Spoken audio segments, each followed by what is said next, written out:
Hello dear student, स्वागत है आपका फिजिक्स विथ इलेक्ट्रॉनिक्स पाठशाला में।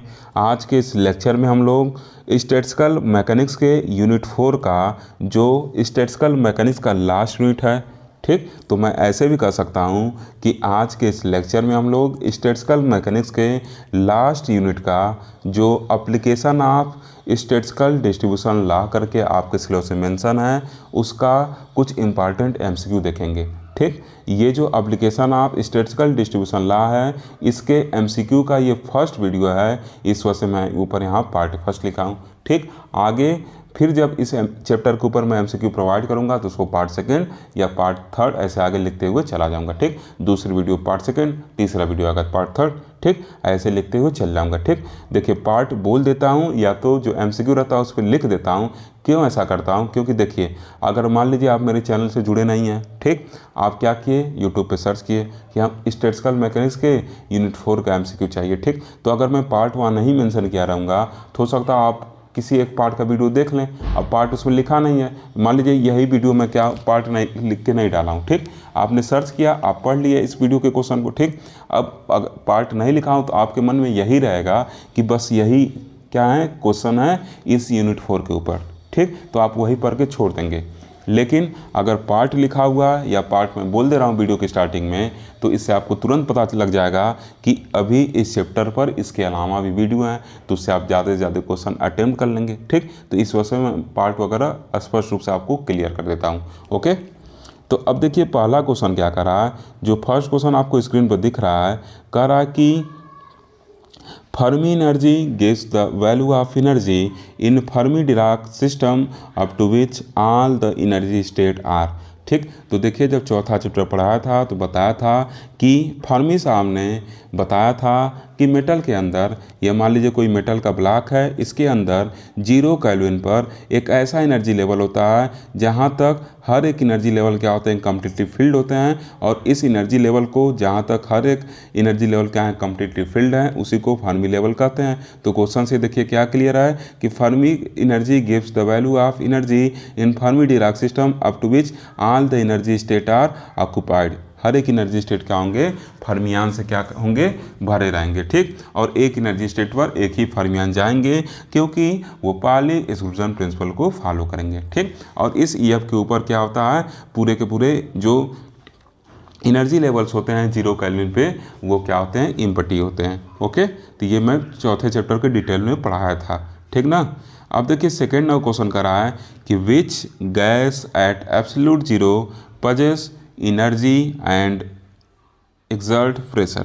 ठीक, तो कौन सा गैस 0 केल्विन पर क्या करता है, 0 केल्विन पर एनर्जी रखता है और प्रेशर क्या करता है, एक्सर्ट करता है। ठीक, तो इलेक्ट्रॉन गैस अभी तो ऊपर ही डिस्कस किए हैं, इलेक्ट्रॉन के कलेक्शन को इलेक्ट्रॉन गैस कहेंगे। ठीक, तो क्या है, 0 केल्विन पर उनके पास एनर्जी होता है ना, ईएफ एनर्जी तक होता है, फर्मी एनर्जी लेवल तक होता है 0 केल्विन पर उनके पास एनर्जी। तो क्या करेंगे, 0 केल्विन पर भी क्या करेंगे, एनर्जी रखेंगे और प्रेशर को एक्सर्ट करेंगे। ठीक, प्रेशर एक्सर्ट करेंगे। ओके, तो सी नंबर ऑप्शन क्या होगा आपका, करेक्ट होगा। ठीक ना। देखिए स्टूडेंट, थर्ड नंबर क्वेश्चन कर रहा है कि the Fermi function F is equal to NE/G has value 1/2 when. कर रहा है कि फर्मी फंक्शन का वैल्यू 1/2 कब होगा, आधा कब होगा, थोड़ा बता दीजिए कौन सा ऑप्शन इसमें करेक्ट है, पूछ रहा है। ठीक, लग रहा है हम लोग को धमकी दे रहा है जैसे, नहीं। तो देखिए हम सॉल्व कराए थे थर्ड चैप्टर में, फर्मी फंक्शन निकलवाए थे, तो क्या था, NE/G था। ठीक, और इसका वैल्यू क्या था, 1/e⁴ प्लस बीटा ई था, और यहाँ पे +1 था। अब इसी फार्मूले को चौथे चैप्टर में जब मैं सॉल्व कराया था तो कैसे लिखवाया था, अगर आप चौथा चैप्टर जो पढ़ाया था वो देखे होंगे, तो एफ इक्वल टू क्या था, 1/f इक्वल टू NE/G था, फिर उसके आगे 1/e⁴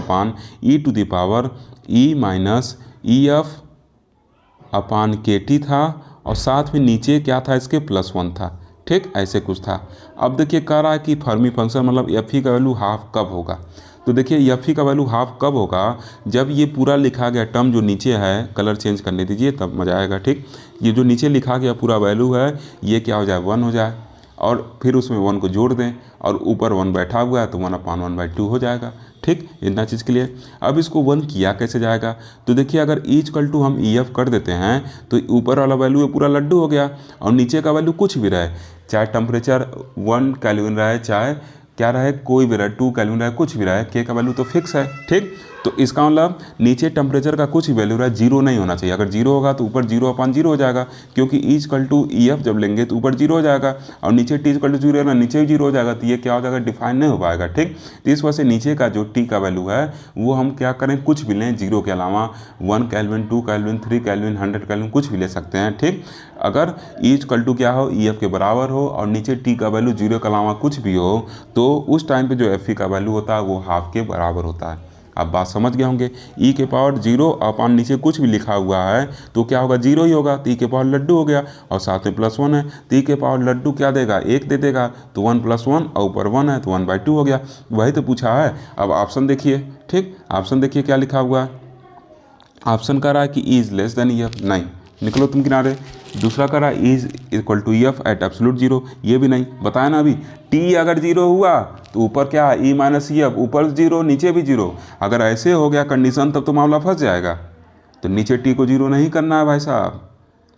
E is greater than E F, ये भी गलत है, तो मतलब पहला तीनों ऑप्शन गलत है, तो चौथा तो सही होगा। एक बार पढ़ लेते हैं, E is E F eight any temperature. ठीक, तो E is E F eight any temperature which is greater than 0। ठीक, क्लियर। अगर छठे सेमेस्टर में पढ़ाया तो इसको और डिटेल में आपको समझाऊंगा, क्योंकि छठे सेमेस्टर के पहले चैप्टर के पहले यूनिट में ही, पहले चैप्टर का पहला टॉपिक ही फर्मी एनर्जी से शुरू है। ओके, तो ये इसको और डिटेल में समझाऊंगा कि कैसे कैसे टेम्परेचर वेरी करते हैं तो फर्मी लेवल शिफ्ट हो जाता है। ठीक, ओके। अब देखिए 4th नंबर क्वेश्चन कह रहा है कि फर्मी एनर्जी इज, कह रहा कि फर्मी एनर्जी क्या होता है। तो जो फर्मी एनर्जी होता है वो मेटल के अंदर एक ऐसा एनर्जी लेवल होता है जो सबसे हाईएस्ट ऑक्युपाइड लेवल होता है। This means what, the option number B is correct. ठीक, फर्मी साहब ने बताया था कि मेटल के अंदर 0 डिग्री केल्विन पर, 0 केल्विन पर या एब्सोल्यूट 0 पर क्या होता है, एक ऐसा एनर्जी लेवल एग्जिस्ट करता है जिसके नीचे के हर एक एनर्जी लेवल क्या रहते हैं, कंप्लीटली फिल्ड रहते हैं, और ऊपर पूरा खाली रहता है। वो एनर्जी लेवल जो खाली और भरे हुए को क्या करता है, सेपरेट करता है, उसी को हम लोग फर्मी एनर्जी कहते हैं। और ये क्या होता है, ई एफ से इसको डिनोट करते हैं।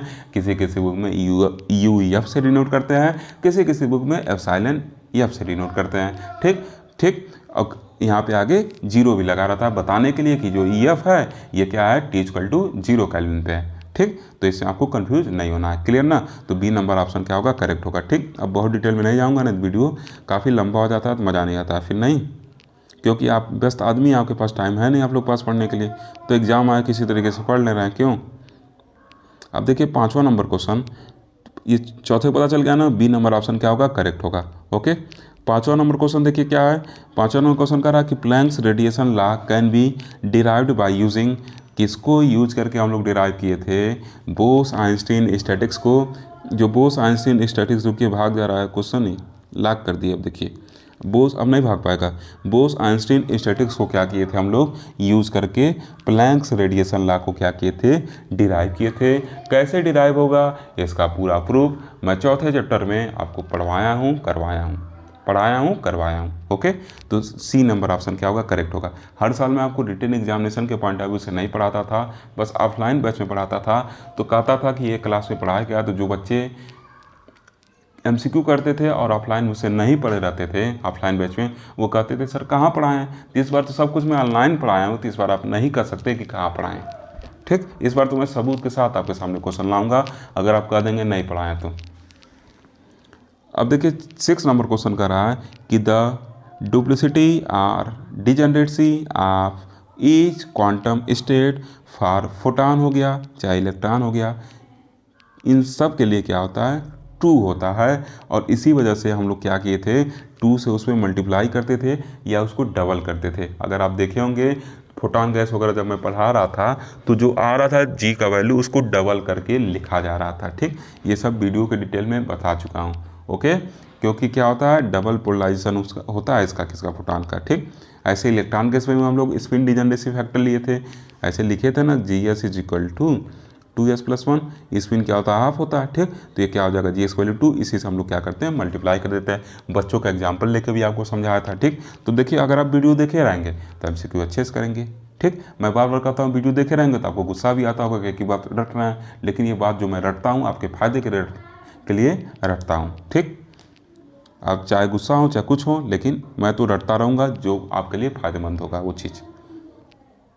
ठीक, तो 6 का क्या होगा, बी नंबर ऑप्शन जो होगा करेक्ट होगा।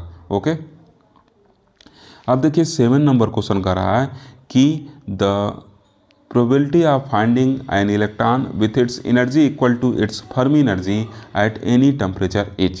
कह रहा है कि probability of finding electron, मतलब ऐसे सिंपली कहो ना कि इक्वल टू एफ पे किसी भी टेम्परेचर पे जो इलेक्ट्रॉन की पाए जाने की संभावना होगी वो क्या होगी, साफ साफ बता दीजिए, नीचे परसेंटेज के फॉर्म में दे दिया है। ठीक, तो देखिए अभी हम लोग एफ का वैल्यू क्या निकाले थे, हाफ निकाले थे। इक्वल टू एफ कहे थे ना कि एफ की वैल्यू हाफ कब होगा, जब ई एफ के बराबर हो किसी भी टेम्परेचर पे। अभी हम लोग किए थे किसमें, क्वेश्चन नंबर 3 में। तो ये क्या है, परसेंटेज के टर्म में पूछ दिया, प्रोबेबिलिटी लिख दिया, तो ये हाफ आ रहा है, इसका मतलब इसका वैल्यू क्या होगा, 0.5 होगा। अब परसेंटेज निकालना है, प्रोबेबिलिटी पूछ रहा है परसेंटेज टर्म में, तो क्या करेंगे, इसको 100 से मल्टीप्लाई कर देंगे। तो जब 0.5 को 100 से मल्टीप्लाई करेंगे तो ये परसेंटेज हो जाएगा। ठीक, परसेंटेज निकालने के लिए 100 से मल्टीप्लाई करते हैं ना, आपको पता होगा। तो जब इसको मल्टीप्लाई करेंगे तो क्या हो जाएगा, 50%। तो सी नंबर ऑप्शन क्या होगा, करेक्ट होगा। ठीक, सी नंबर ऑप्शन क्या होगा आपका, करेक्ट ऑप्शन होगा। ओके, देखिए 8th नंबर क्वेश्चन क्या कर रहा है कि the average kinetic energy of an ideal gas molecule is. ठीक, तो ये चीज़ में थर्मोडायनेमिक्स में भी आप पढ़े होंगे, स्टैटिस्टिकल मैकेनिक्स में भी ये चीज़ में पढ़ाया था कि जो आइडियल गैस मॉलिक्यूल का एवरेज काइनेटिक एनर्जी होता है वो 3/2 kT के बराबर होता है। ठीक, पार्टीशन फंक्शन वगैरह जब पढ़ाया था तो उसे बताया था, पार्टीशन फंक्शन नहीं, law of equipartition of energy जब पढ़ाया था तो उसे बताया था। ओके, अब देखिए 9 नंबर क्वेश्चन कर रहा है कि Planck's law of black body radiation is valid for. ठीक, तो क्या बताए थे, ब्लैक बॉडी एक ऐसी बॉडी है जो हर तरीके के वेवलेंथ को क्या करती है, एब्जॉर्व करती है, और हर तरीके के वेवलेंथ को क्या करती है, इमिट करती है, अगर उसको हम क्या करें, हीट प्रोवाइड करें तो। ठीक, तो कौन सा ऑप्शन करेक्ट होगा, ए नंबर ऑप्शन करेक्ट होगा, ऑल वेवलेंथ रीजन, हर तरीके के वेवलेंथ रीजन में क्या होगी, वो मिलेगी। ठीक, मतलब कि जो रेडिएशन होगा ब्लैक बॉडी का वो सभी वेवलेंथ रीजन में होगा। ओके, तो ए नंबर ऑप्शन क्या होगा आपका, करेक्ट होगा। ठीक ना।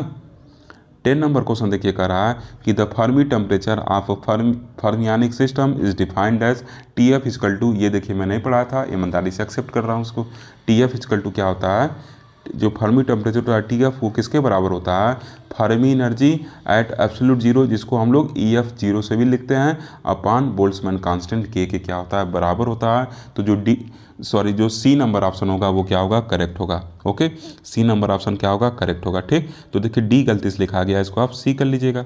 ठीक, और ये क्या होगा आपका, करेक्ट होगा। ओके, अब इसी फार्मूले पर मैं 2 क्वेश्चन भी डाल दिया हूँ। ठीक, 2 न्यूमेरिकल भी डाल दिया हूँ, लगे हाथ इसको भी कर लेते हैं। ठीक, तो देखिए कह रहा है 11 नंबर क्वेश्चन कि the Fermi temperature of a fermionic system with Fermi energy 1.38 electron volt each. कह रहा है कि एक फर्मियानिक सिस्टम है जिसका फर्मी एनर्जी इतना है, तो उसका फर्मी टेम्परेचर बताइए। तो फर्मी एनर्जी क्या, ऊपर 1.38 लिखेंगे, इलेक्ट्रॉन वोल्ट में है तो 1.6 इंटू 10⁻19 से मल्टीप्लाई कर लेंगे और जूल में कन्वर्ट हो गया, और नीचे इसका वैल्यू लिख देंगे, किसका, के का। तो जो के का वैल्यू होता है वो क्या होता है, 1.38 इंटू 10⁻⁻ क्या होता है, 23 होता है। ठीक, अब इसे जब भाग दे के सॉल्व करेंगे तो ये तो पूरा इसको ले डूबेगा, सेम वैल्यू है, और ये जब ऊपर जाएगा -23 तो ऊपर क्या हो जाएगा, 10⁴ बचेगा, और यहाँ 1.6 है, तो इसका मतलब क्या हो जाएगा, जो टी एफ का वैल्यू होगा वो 1.6 इंटू 10⁴ केल्विन होगा। ठीक, तो जो बी नंबर ऑप्शन है वो क्या होगा, करेक्ट होगा। ओके,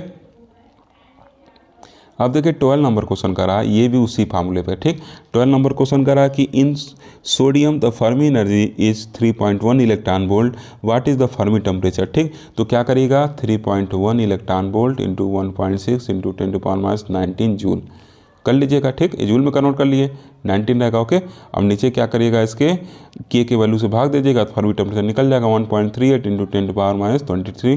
ठीक, भाग देके कैलकुलेट करिएगा तो शायद ऑप्शन नंबर ए करेक्ट मिलेगा। ठीक, एक बार आप चेक कर लीजिएगा, वैसे ए ही करेक्ट मिलना चाहिए जहाँ तक मुझे लग रहा है, क्योंकि मैं इसको सॉल्व नहीं कर पाया हूँ, टाइम नहीं मिल पाया। ओके, ए नंबर ही करेक्ट होना चाहिए। ठीक ना, इसको एक बार आप चेक कर लीजिएगा। ठीक, बस भाग देना है। ठीक, अब देखिए अगर ये डायरेक्ट जूल में दिया रहता है वैल्यू तो हम लोग को 1.6 से मल्टीप्लाई नहीं करना पड़ता। ठीक, लेकिन इलेक्ट्रॉन वोल्ट में देने की वजह से 1.6 इंटू 10⁻19 से मल्टीप्लाई करना पड़ा है। जूल देता तो 1.6 इंटू 10⁻19 से मल्टीप्लाई करने की कोई ज़रूरत नहीं है।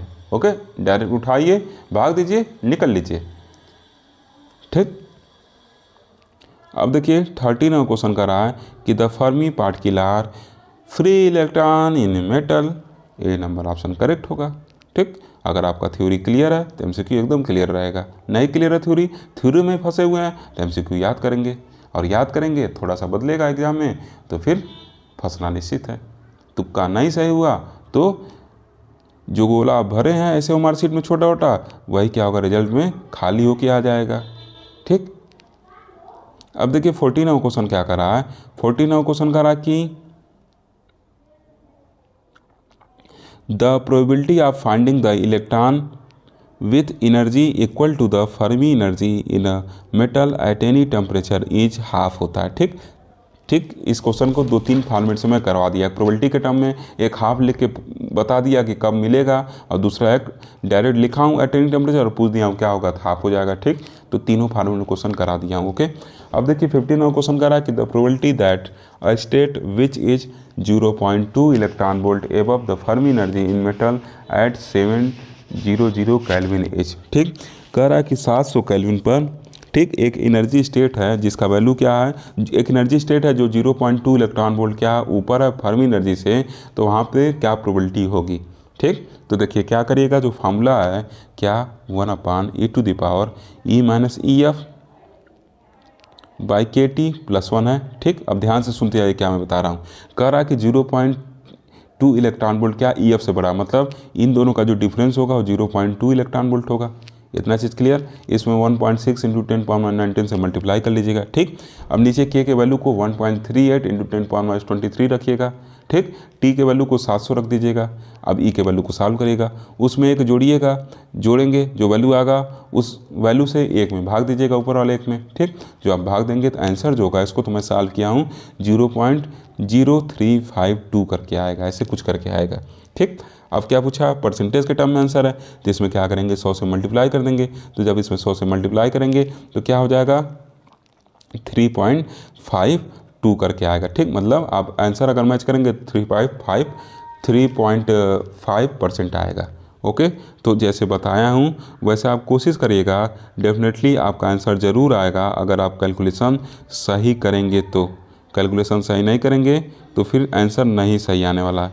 ओके, तो इस तरीके से आज के इस लेक्चर में हम लोग 15 MCQ डिस्कस किए यूनिट 4 का। ओके, अब जल्दी हम लोग इसका पार्ट 2 भी डिस्कस करेंगे। Okay, thank you for watching.